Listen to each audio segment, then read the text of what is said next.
High, me Deepali from jasmine beauty parlour Pune.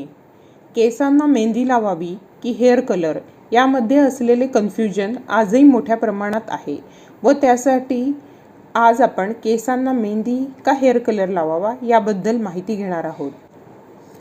कमी grey केस असतील तर नॅचरल मेहंदी म्हणजेच मेहंदीच्या पानापासून जी भुकटी तयार होते ती लावावी. ऑइली केसांसाठी तर ती खूप छान बेनिफिट देते, ती कंडिशनरसारखी उपयोगात येते. परंतु काळी मेहंदी किंवा वेगवेगळे कलर येणारी मेहंदी नॅचरल नसतात, त्यात केमिकल ॲड केलेले असते. अशी कलरयुक्त मेहंदी केसांवर बारीक कणांचे कोटिंग तयार करते व कालांतराने केस जाड, कोरडे व निस्तेज दिसू लागतात. त्यामुळे केस कमी ग्रे असतील तर नक्कीच हर्बपासून तयार केलेली हर्बल मेहंदी लावावी.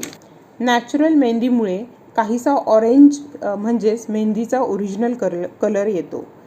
केस जास्तच ग्रे असतील तर काळी किंवा कुठल्याही कलरची मेहंदी लावण्यापेक्षा केव्हाही चांगल्या ब्रँडचा हेअर कलर लावणे लाभदायक ठरते. कारण काळ्या मेहंदीमध्ये जास्त प्रमाणात PPD हे केमिकल असते. त्यामुळे कालांतराने केसांचेच नव्हे तर स्काल्पचे देखील मोठ्या प्रमाणात नुकसान होते. हेअर कलरसाठी प्रत्येक वेळेस पार्लरमध्ये जाणे शक्य नसल्यास त्याचे प्रथम योग्य प्रकारे ट्रेनिंग घेणे आवश्यक आहे. योग्य पद्धतीने हेअर कलर न लावल्यास स्काल्प व केसांना अपाय होऊ शकतो. सर्वात महत्त्वाचे म्हणजे कुठलीही मेहंदी अथवा कलर रात्रभर डोक्यावर लावून ठेवू नये. मेहंदी लावण्याची योग्य पद्धत म्हणजे प्रथम धुतलेल्या केसांवर मेहंदी लावा, 1 तास ठेवा व नंतर नुसत्या पाण्याने धुवा.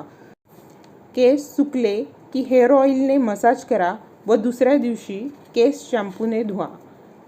माझ्या अनुभवावरून सांगायचे झाले तर केस कमी ग्रे असतील तर नॅचरल मेहंदीला प्राधान्य द्या व जास्त ग्रे असतील व मेहंदीमुळे आकर्षक दिसत नसतील तर नक्कीच ब्रँडेड हेअर कलरचा तुम्ही वापर करू शकता. कारण ब्रँडेड हेअर कलरमध्ये PPD हे केमिकल कमी प्रमाणात असते व काही हेअर कलरमध्ये PPD हे केमिकल नसतेच.